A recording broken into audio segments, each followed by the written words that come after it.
the INFOWARS Nightly News. It is Tuesday, May 20th, 2014, and I'm Leanne McAdoo. Here's what's coming up tonight.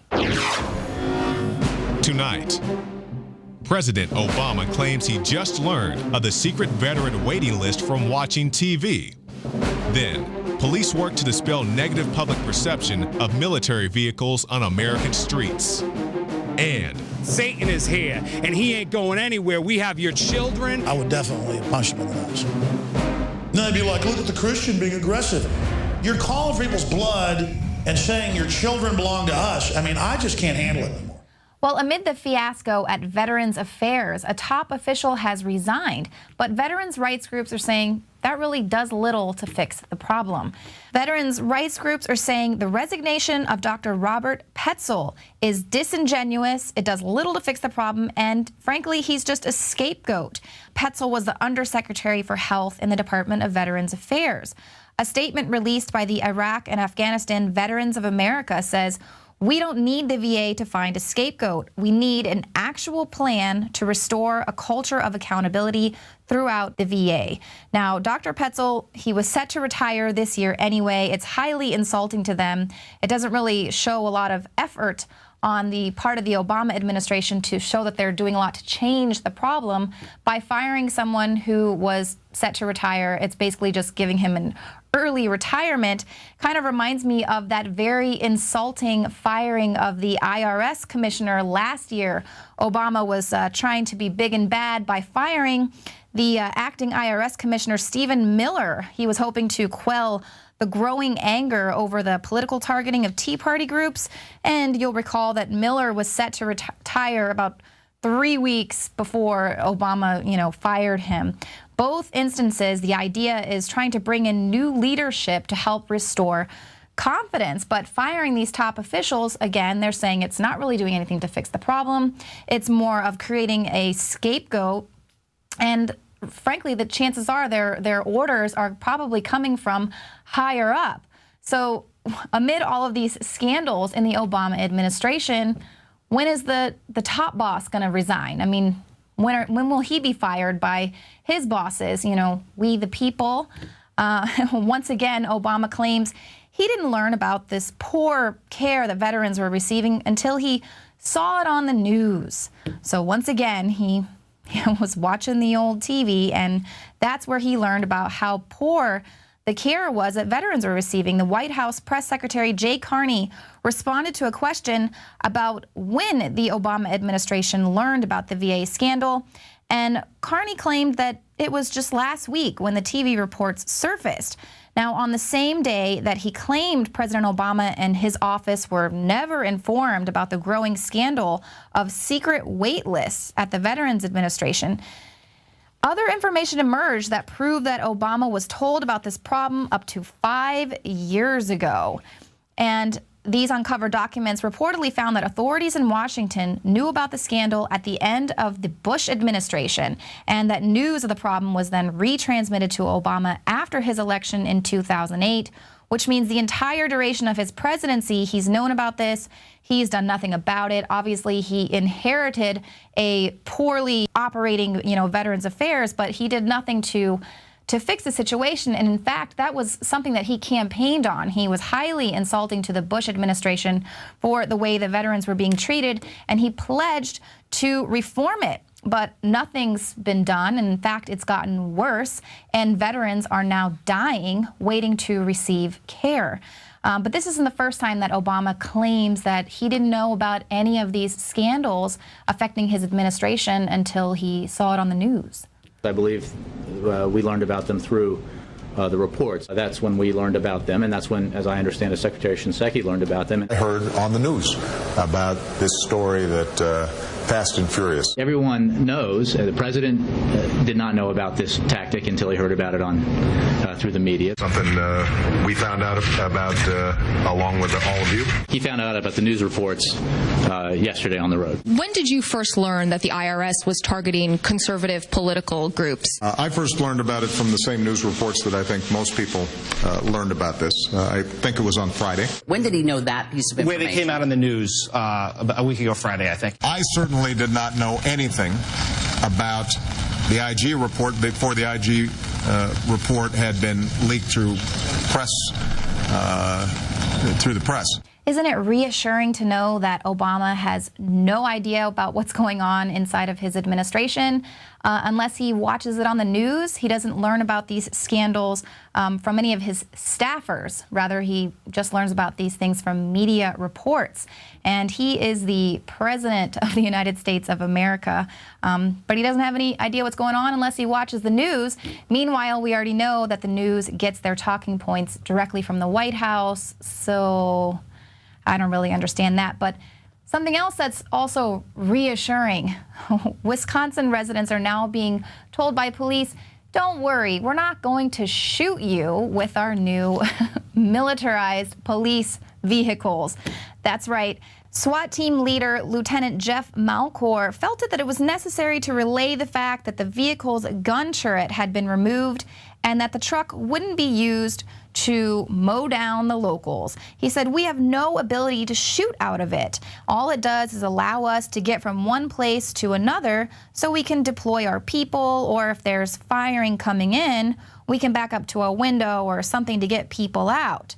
But the fact that the authorities even need to make this point just underscores the fact that this is getting out of hand. There is increasing concern over militarization of the police. Last week, we reported that there was concern coming out of Indiana. Now, this is Wisconsin, okay? So why are these small towns in the Midwest getting these militarized police vehicles? Why are they saying there's this domestic terrorism and massive civil unrest going on in Wisconsin and, you know, places like that where it seems to be very quiet, sleepy American towns? But they're not the only ones that are making promises to the people that they're not going to harm them with their weaponry. The CIA is also making promises.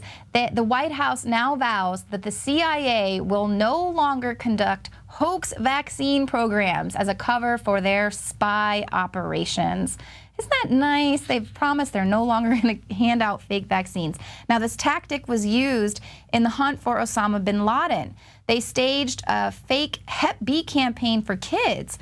This way they could take DNA samples from children that were living in the Abbottabad compound and be able to compare them with bin Laden's recently deceased sister. This way they could prove if bin Laden was living there or not.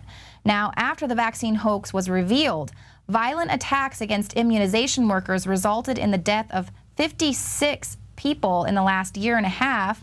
And of course, the Taliban violently opposed the polio vaccine program. They were saying that it was a way for the West to sterilize women as well as a cover-up for foreign spying. Now, I'll have a more in-depth report detailing this particular story, but unfortunately, the Taliban isn't wrong about these vaccines being used for mass sterilization programs. This is happening in many countries. It's all part of the globalist plan. So now we have, of course, this new polio outbreak happening there in Pakistan, and that is a direct result of the CIA using these hoax vaccine programs. So they're abusing their trust. And of course, you have these humanitarian workers and a lot of humanitarian aid that is now being compromised because the CIA and the government is trying to, you know, take people's good humanitarian efforts and use them as for war tactics. But if the CIA says, don't worry, you can trust us now, we're not going to do that anymore. Now, in some really disturbing news, children as young as 9 years old are going to be given access to sex change drugs. Yes, you heard that right. They could be given these drugs. They'll delay the onset of puberty, and this is the first step towards a sex change operation. Now, the treatment will be offered by one NHS trust to children who are so troubled by their gender that they may wish to undergo drastic surgery after adolescence. Of course, the decision was attacked by critics who described the decision to offer that treatment at such a young age as horrifying and called for an immediate investigation.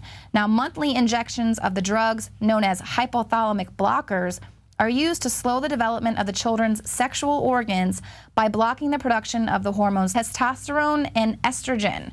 What do 9-year-olds know about gender identification? I know they have, gender dysphoria. Some children are special like that. But what if children are just gay, perhaps, and, maybe they don't actually want to be the opposite gender, but they're just, figuring these things out? Or what if you're a tomboy? Or, what if you just like hanging out with your brothers and you want to dress like them, but then your parents want to be so liberal and trendy and say how open they are to all of this that they go and reassign your gender for you and say, well, that's what you wanted when you were 9 years old. Everyone, knows exactly what they want and exactly who they are when they're 9 years. I'm still trying to figure out who I am. This is absolutely crazy. And talk about adding to the confusion of a child discovering their identity. You're just deciding that for them when they're 9 years old. So what do you guys think about that? I think the world has gone completely mad, and the fact is that research shows that there are things being added to our food, to the water supply, plastics that are all causing our hormones to get all out of whack. And of course, if you're a woman going through this while you're pregnant, that's of course going to transfer over to your children. But rather than address these problems first, they're going to give these drugs to children that will effectively stop their natural development. That's completely crazy.